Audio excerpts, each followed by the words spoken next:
Easy വിന്നറിൻ്റെ മറ്റൊരു വീഡിയോയിലേക്ക് സ്വാഗതം.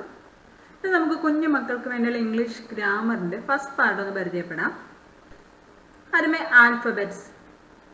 എല്ലാ മക്കൾക്കും അറിയാം ആൽഫബറ്റ്സ് എത്രയാണ് ഉള്ളത്. There are 26 alphabet letters. A മുതൽ ഇസഡ് വരെയുള്ള ആൽഫബറ്റ് ലെറ്റേഴ്സ് എല്ലാ മക്കൾക്കും പരിചയമാണല്ലോ. ഈ ആൽഫബറ്റ്സിൽ തന്നെ വവൽസും കൺസോണൻസും ഉണ്ട്. വവൽസ് എന്ന് പറഞ്ഞാൽ എന്താണ്? സ്വരങ്ങൾ. ഏതൊക്കെയാണ് നമ്മുടെ ആൽഫബറ്റ്സിനകത്തുള്ള വവൽസ് എന്ന് പറയുന്നത്? A, E, I, O, U. ഈ 5 ലെറ്റേഴ്സാണ് നമ്മൾ സ്വരങ്ങൾ അഥവാ വവൽസ് എന്ന് പറയുന്നത്.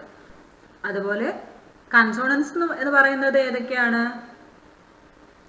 കൺസോണൻസ് എന്ന് പറയുന്നത് ഈ വവൽസ് പോയ ശേഷം, അതായത് ഈ 5 വവൽസിനെ മാറ്റിയ ശേഷം ബാക്കി വരുന്ന ഇംഗ്ലീഷ് ലെറ്റേഴ്സിനെയാണ് നമ്മൾ വ്യഞ്ജനങ്ങൾ അഥവാ കൺസോണൻസ് എന്ന് പറയുന്നത്. ഇപ്പോൾ B, C, D, F, G, H, J, K, L, M, N, P, Q, R, S, T, V, W, X, Y and Z are consonants. ഇപ്പോൾ വവൽസും കൺസോണൻസും ഏതൊക്കെയാണെന്ന് മനസ്സിലായല്ലോ. അടുത്തതായി ഒരു കുഞ്ഞു പോർഷൻ എന്ന് പരിചയപ്പെടാം, ആർട്ടിക്കിൾസ്. ഈ ആർട്ടിക്കിൾസ് മനസ്സിലാവുന്നതിന് വേണ്ടിയാണ് ആദ്യം വവൽസും കൺസോണൻസും എന്ന് പറഞ്ഞത്. ഈ ആർട്ടിക്കിൾസ് ഏതൊക്കെയാണ്? A and the are the articles.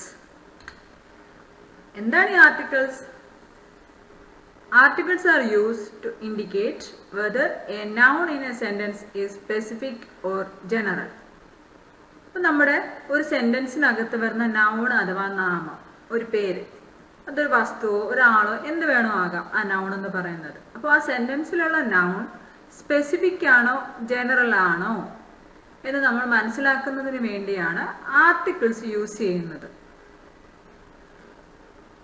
സാധാരണയായി നമ്മൾ ഈ ആർട്ടിക്കിൾസ് എവിടെയാണ് യൂസ് ചെയ്യുന്നത്? നമ്മുടെ ഈ നൗണിന് മുൻപായിരിക്കും യൂസ് ചെയ്യുന്നത്. അപ്പോൾ ആർട്ടിക്കിൾസ് ആയിട്ടുള്ള എയും ആനും ദായും നമ്മൾ എവിടെയൊക്കെ യൂസ് ചെയ്യുമെന്നാണ് നമ്മൾ പഠിക്കുന്നത്. നമ്മളിപ്പോൾ കോമൺ ആയിട്ടൊരു കാര്യം പറഞ്ഞു, ഈ ആർട്ടിക്കിൾസ് നമ്മുടെ നൗണിന് മുൻപായിരിക്കും നമ്മൾ യൂസ് ചെയ്യുന്നത്. ഈ ആർട്ടിക്കിൾസ് 2 ടൈപ്പ് ഉണ്ട്. ഡെഫിനിറ്റ് ആർട്ടിക്കിളും ഉണ്ട്, ഇൻഡെഫിനിറ്റ് ആർട്ടിക്കിളും ഉണ്ട്. നമ്മുടെ ആർട്ടിക്കിൾസിൽ എയും ആനുമാണ് indefinite articles. The articles a and an are termed as indefinite articles. An indefinite article, as the name suggests, is used to indicate something that is not definite or specific. ഒരു definite അല്ലെങ്കിൽ specific അല്ലാത്ത എന്തിനെങ്കിലും indicate ചെയ്യാനാണ് നമ്മൾ indefinite articles ആയിട്ടുള്ള എയും ആനും use ചെയ്യുന്നത്. It can also be use before singular nouns. എയും ആനും വേറെ എവിടെയെല്ലാം നമുക്ക് യൂസ് ചെയ്യാം? സിംഗുലർ നൗൺസിന് മുൻപിലും നമുക്ക് യൂസ് ചെയ്യാം. പക്ഷേ definite article എന്താണ്? is used before a noun to indicate that the identity of the noun is known to the reader. അതായത് വായിക്കുന്ന ആൾക്ക് ഈ നൗണിന്റെ ഐഡന്റിറ്റി അറിയാം, മുൻപേ അറിയാം എന്നുണ്ടെങ്കിൽ, അതായത് അത് സ്പെസിഫിക് ആണ് എന്നുണ്ടെങ്കിൽ നമുക്ക് എന്ത് ചെയ്യാം? ഡെഫിനിറ്റ് ആർട്ടിക്കിൾ ആയിട്ടുള്ള ദ യൂസ് ചെയ്യാം.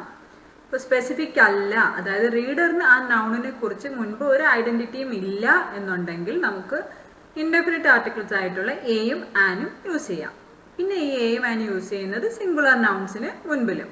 നമുക്ക് എങ്ങനെയൊക്കെയാണെന്ന് വീണ്ടും പഠിക്കാം.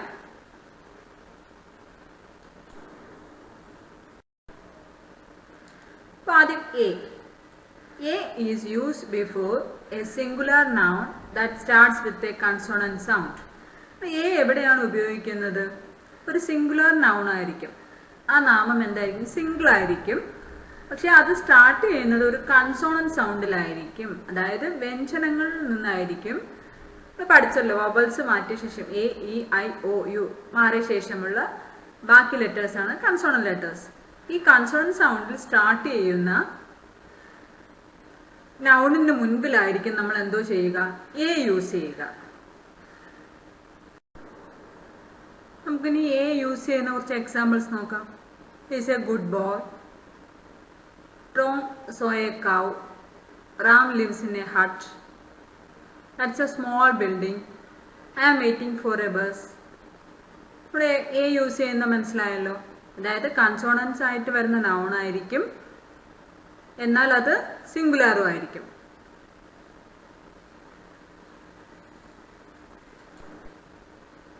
Next, an. An is used before a singular noun that begins with vowels. An എവിടെയാണ് യൂസ് ചെയ്യുന്നത്? ആനും എയും യൂസ് ചെയ്യുന്നത് സിംഗുലാർ നൗണിന് മുൻപിലാണ്. പക്ഷെ ആൻ യൂസ് ചെയ്യുന്നത് വവൽസിൽ സ്റ്റാർട്ട് ചെയ്യുന്ന നൗണിന് മുൻപിലാണ് നമ്മൾ ആൻ യൂസ് ചെയ്യുന്നത്. A, E, I, O, U എന്ന് പറയുന്ന 5 വവൽസിൽ സ്റ്റാർട്ട് ചെയ്യുന്ന നൗണിന് മുൻപിലാണ് നമ്മൾ ആൻ യൂസ് ചെയ്യുന്നത്. എക്സാമ്പിൾസ് നോക്കാം. Tom ate an apple yesterday. Apple എന്ന് പറയുന്നത് എയിലാണ് സ്റ്റാർട്ട് ചെയ്യുന്നത്. അതുകൊണ്ട് നമ്മൾ എന്ത് ചെയ്തു? ആൻ യൂസ് ചെയ്തു. We use an umbrella when it rains. മഴ പെയ്യുമ്പോൾ നമ്മൾ എന്ത് ചെയ്യും? അംബ്രല്ല യൂസ് ചെയ്യും. ഇവിടെ എന്താ? അംബ്രല്ല എന്ന് പറയുന്നത് സ്റ്റാർട്ട് ചെയ്യുന്നത് വവലിലാണല്ലോ. നമുക്ക് അവിടെ ഏതായിരിക്കും നമ്മൾ ആർട്ടിക്കിൾ ചേർക്കുക? ആൻ ആയിരിക്കും. I am eating an orange. He is an intelligent student. A dog is an animal. ഇവിടെ എല്ലാം എന്താ? നമ്മൾ യൂസ് ചെയ്തേക്കുന്നത് സിംഗുലാർ നൗൺ ആണ്. അതുപോലെ എന്താ? വവൽസിന് മുൻപിലാണ് നമ്മൾ ആൻ യൂസ് ചെയ്തേക്കുന്നത്. തേർഡ് ആർട്ടിക്കിൾ ആണ് the. Among the 3 articles, the is to be the definite article. നമ്മൾ പഠിച്ച എയും ആനും എന്താണ്? ഇൻഡെഫിനിറ്റ് ആർട്ടിക്കിൾ ആണ്. പക്ഷേ ദ ആണ് എന്തോ? Definite article. ഡെഫിനിറ്റ് ആർട്ടിക്കിൾ എന്താണെന്ന് നമ്മൾ പറഞ്ഞു. Definite article is use to determine something that is specific or particular. എന്തെങ്കിലും സ്പെസിഫിക് അല്ലെങ്കിൽ പർട്ടിക്കുലർ ആയിട്ട് എന്തിനെങ്കിലും കുറിച്ച് ഡിറ്റർമൈൻ ചെയ്യാനാണ് നമ്മൾ എന്തോ യൂസ് ചെയ്യുന്നത്? ഡെഫിനിറ്റ് ആർട്ടിക്കിൾ ആയിട്ടുള്ള ദ യൂസ് ചെയ്യുന്നത്. അതായത് അതെന്താണ്, ആ നൗൺ എന്താണെന്നുള്ളത് ആ വായിക്കുന്ന ആൾക്കാർ, സെന്റൻസ് വായിക്കുന്ന ആൾക്കാർ, റീഡറിന് എന്തായിരിക്കും? ഫെമിലിയർ ആയിരിക്കും. അതായത് അതിനെക്കുറിച്ച് സ്പെസിഫിക് ആയിട്ട് പറഞ്ഞിട്ടുണ്ടായിരിക്കും, ആ റീഡറിന് ഫെമിലിയർ ആയിരിക്കും എന്നുള്ള സ്ഥലങ്ങളിലാണ് നമ്മൾ എന്തോ യൂസ് ചെയ്യുന്നത്? ദ യൂസ് ചെയ്യുന്നത്. പിന്നെ ഏതാ സന്ദർഭം? We use the when we talk about that noun in second time. നമ്മൾ ഒരു നൗണിനെ കുറിച്ച് സെക്കൻഡ് ടൈം പറയുകയാണെങ്കിൽ അവിടെ ദ യൂസ് ചെയ്യും. ഒരു എക്സാമ്പിൾ പറഞ്ഞാൽ നിങ്ങൾക്ക് മനസ്സിലാവും. I saw a bird sitting on the tree in front of my house. ഞാനൊരു ബേർഡിനെ കണ്ടു. അതായത് എൻ്റെ വീടിന് മുന്നിലുള്ള മരത്തിലിരിക്കുന്ന ബേർഡിനെ ഞാൻ കണ്ടു എന്നാണ് സെന്റൻസ്. അപ്പൊ സെക്കൻഡ് വേർഡ് എന്തായിരിക്കും? സെക്കൻഡ് സെന്റൻസ് എന്തായിരിക്കും നമ്മൾ പറയുക? The bird was very beautiful. അപ്പൊ നമ്മൾ സെക്കൻഡ് ടൈം ആ നൗണിനെ തന്നെ പറയുമ്പോൾ അടുത്ത സെന്റൻസിൽ നമ്മൾ എന്താ യൂസ് ചെയ്തത്? ദ ആണ് യൂസ് ചെയ്തത്. I saw a bird sitting on the tree in front of my house. The bird was very beautiful. ആദ്യം നമ്മൾ പറഞ്ഞത് എ ബേർഡ് എന്നായിരുന്നെങ്കിൽ സെക്കൻഡ് ടൈം വന്നപ്പോൾ നമ്മൾ എന്താ പറഞ്ഞത്? ദ ബേർഡ് എന്നായി. അടുത്ത the is used with superlative degree of comparison. Degrees of കമ്പാരിസണിന്റെ തേർഡ് ഫോം ആണ് സൂപ്പർലേറ്റീവ് ഡിഗ്രി ഓഫ് കമ്പാരിസൺ, അതായത് ഹയസ്റ്റ് ഫോം ആണ്. നമ്മൾ ഇവിടെ എന്താണ്? രണ്ടോ അതിലധികമോ നൗൺസിനെ തമ്മിൽ ഇവിടെ കമ്പയർ ചെയ്യുകയാണെങ്കിൽ, ഇപ്പോൾ കമ്പയർ ചെയ്യുമ്പോൾ അതിന്റെ ഹയസ്റ്റ് ഫോം ആണ് superlative degree of comparison. Degrees of comparison compare ചെയ്യുന്നത് 3 ഫോമിലുണ്ട്. Positive degree of comparison, comparative degree of comparison and superlative degree of comparison. ഇത് 3 എണ്ണമാണ് ഡിഗ്രീസ് ഓഫ് കമ്പാരിസൺ ഉള്ളത്. നമുക്ക് വരും വീഡിയോകളിൽ പഠിക്കാം. ഇതിലെ സൂപ്പർലേറ്റീവ് ഡിഗ്രി ഓഫ് കമ്പാരിസണിന് മുന്നിൽ നമ്മൾ ദ ആണ് യൂസ് ചെയ്യുന്നത്. ഈ സൂപ്പർലേറ്റീവ് ഡിഗ്രി ഓഫ് കമ്പാരിസൺ എന്ന് പറയുന്നത് കോമൺ ആയിട്ട് ഒരു അഡ്ജക്റ്റീവ് ആയിരിക്കും, അതായത് ഒരു നാമവിശേഷണമായിരിക്കും അത്.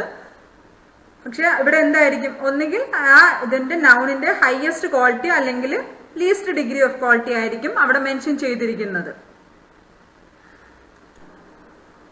ഒരു എക്സാമ്പിൾ യൂസ് ചെയ്ത് ഞാൻ പറയാം. പോസിറ്റീവ് ഡിഗ്രി ഓഫ് കമ്പാരിസൺ എന്ന് പറയുമ്പോൾ നമുക്ക് ഇപ്പൊ ടോൾ എന്ന വേർഡ് യൂസ് ചെയ്യാം. She is toll.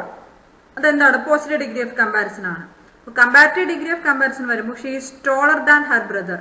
അവളുടെ ബ്രദറിനെക്കാളും അവൾക്ക് പൊക്കമുണ്ട്. She is taller than her brother. Next superlative degree of comparison എന്ന് പറയുമ്പോൾ ഹയസ്റ്റ് ഫോം ആണ്. അതായത് she is the tallest among her family. അവളുടെ ഫാമിലിയിൽ ഉള്ളവരുടെ കാലം അവൾ എന്താണ്? ടോളസ്റ്റ് ആണ്. അവിടെ എന്താണ് നമ്മൾ യൂസ് ചെയ്തത്? ടോളസ്റ്റിന് തൊട്ട് മുന്നേ ആർട്ടിക്കിൾ ദ ആണ് യൂസ് ചെയ്തത്. She is the tallest among her family. അപ്പൊ നമ്മൾ സൂപ്പർലേറ്റീവ് ഡിഗ്രി ഓഫ് കമ്പാരിസന്റെ തൊട്ട് മുന്നിൽ, അതായത് സൂപ്പർലേറ്റീവ് ഡിഗ്രി ഓഫ് കമ്പാരിസൺ സാധാരണ നമ്മൾ യൂസ് ചെയ്യുന്നത് എന്താണ്? അഡ്ജക്റ്റീവ് ആയിരിക്കും. നാമവിശേഷണമായിരിക്കും. അതിന് തൊട്ട് മുന്നിൽ നമ്മൾ എന്താണ് യൂസ് ചെയ്യുന്നത്? ദായാണ് യൂസ് ചെയ്യുന്നത്. നമുക്ക് എക്സാമ്പിൾസ് നോക്കാം. The sun sets in the west. The children played in the park. The sky is dark when it rains. The earth spins around the sun. The children are playing cricket. He is the most handsome actor. ഇതിലെ ഈ last sentence ഒന്ന് നോക്കും. Most handsome എന്ന് പറയുന്നത് എന്താണ്? Superlative degree ആണ്. അതിന് തൊട്ട് മുന്നിൽ നമ്മൾ എന്താണ്? ആർട്ടിക്കിൾ ദായാണ് യൂസ് ചെയ്തിരിക്കുന്നത്. അപ്പോൾ ബാക്കി ഇവിടെയൊക്കെ എന്താ നമ്മുടെ ഫെമിലിയർ ആയിട്ടുള്ള കാര്യം പറയുമ്പോൾ നമ്മൾ അതിന് തൊട്ട് മുന്നിൽ, അതായത് ഡെഫിനറ്റ് ആയിട്ടുള്ള കാര്യങ്ങൾ പറയുമ്പോൾ അതിന് തൊട്ട് മുന്നിൽ നമ്മൾ ദാ യൂസ് ചെയ്യുന്നു. ഇപ്പോൾ നമ്മുടെ വീഡിയോയിൽ നമ്മൾ ആർട്ടിക്കിൾസിനെ കുറിച്ച് പഠിച്ചു, ഡെഫിനറ്റ് ആൻഡ് ഇൻഡെഫിനറ്റ് ആർട്ടിക്കിളിനെ കുറിച്ച് പഠിച്ചു. നമുക്ക് വേറെ വീഡിയോസുമായിട്ട് വീണ്ടും കാണാം. Thank you.